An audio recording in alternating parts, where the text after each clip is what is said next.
Welcome! We are the Fourthman Foundation, and our mission is to identify and assist racial/ethnic minorities with becoming well-adjusted and fully contributing members of the workforce through financial literacy, community outreach, and entrepreneurship. Our vision is to provide a spiritual anchor for young adults.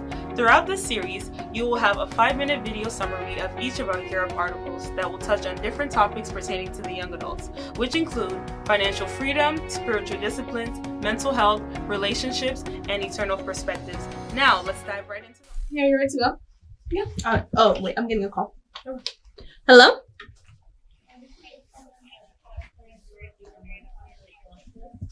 The pipes? Okay, I'll send a handyman over and we'll be over there soon. All right, see you then. What's going on? Oh, it's just something with my investment property. Investment property? Yeah, it's one type of investment. We can talk about it on the way there. Come on, let's go. Okay.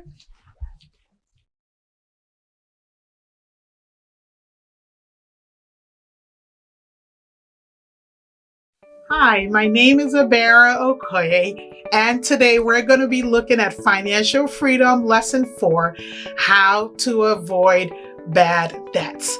We're going to look at our gear. We usually use our Gear Up articles. So the gear today is the G, the difference between good debt and bad debt.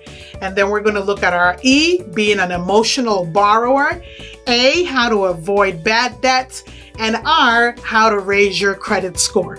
So let's dive right in. Good debt or bad debt. Not every debt is good for you and not every debt is bad for you. You want to know the difference between the two so that it enables you in your step to financial freedom. Good debt is any debt that you incur that would help you increase your net worth. So student loans, that helps you increase your earning potential. Real estate investment debt that you borrow and you're able to increase the value of the property, increase your earning potential from rent. Using debt to purchase your primary home where that home would increase in value are all good debts. Examples of bad debts are any debt that you incur that decreases your net worth. So for example, consumer debt, like if you purchase items that you're going to consume and you purchase it on a credit card. So credit card debts, store debts, even car loans are considered bad debt. So you want to avoid bad debt and spend more of your wealth building strategies on good debt. So the next thing that we need to look at is emotional borrowing. A lot of people make decisions just purely based on emotions, how they're feeling at a particular time, and this impacts your wealth building. You could be a wisher where you're always wishing for the next best thing, and because you wish for the next best thing, you end up getting into debt in order to acquire it. Or you could be a waster. You just waste money on anything that's available because you want to fit in with the Joneses. You want to do what everybody else is doing.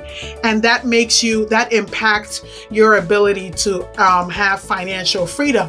Or you could be a wanter. You want instant gratification. You see it, you want it. You want it, you're going to buy it. And in order to buy it, if you don't have the income, you end up getting into debt. But it's better to be a winner. A winner is somebody who understands the difference between good debt and bad debt and knows when to apply it. So now the next thing that we're going to look at is how to avoid bad debts. You want to pay down your bad debts because as you pay down your bad debts, you're increasing your net worth and you are on your road to financial freedom. So the first one that you look at is pay cash for everything as much as it depends on you. Increase your income. Find other ways of earning income that would be able to help you pay off your debts faster. Live on a budget. I can't emphasize that enough. You can live on a budget and pay off expensive items. So when you do that or you're able to pay down bad debts, you avoid them, then don't get back into them. So you stop the leak, you fix the leak, and don't go back to the leak.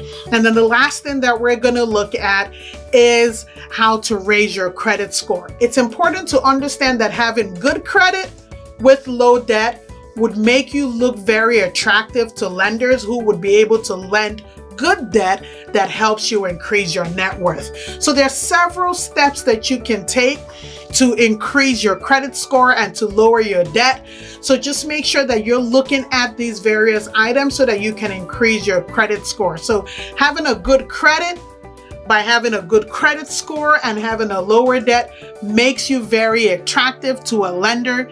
And with that, they will be able to lend you money that you can use to increase your net worth. So in a summary, these are the things that we want you to know in lesson 4 about bad debt. So I'm going to summarize our gear again.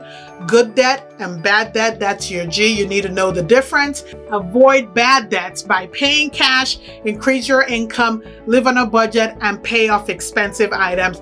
And the final one, which is R, raise your credit score so that you are attractive to lenders. That's it for today. Have a great day. We hope that you enjoyed this summary and that you can apply everything that you learned from here today. Check us out at www.thefourthmanfoundation.org for access to all of our Gear Up articles. If you are benefiting from all of our resources on here, feel free to share with a friend, a coworker, or a family member. It is very important to understand that the topics covered in all of our modules should be applied in the context of relationships, eternal perspectives, spiritual disciplines, financial freedom, and mental health. Finally, we want to leave you with these 5 important questions that will change your life. Do you have a spiritual belief? To you, who is Jesus? Do you think there is a heaven and a hell? If you die right now, where would you go? If what you believe were not true, would you want to know? Join the movement now and take charge of your life. We hope you have an awesome day. See you next time.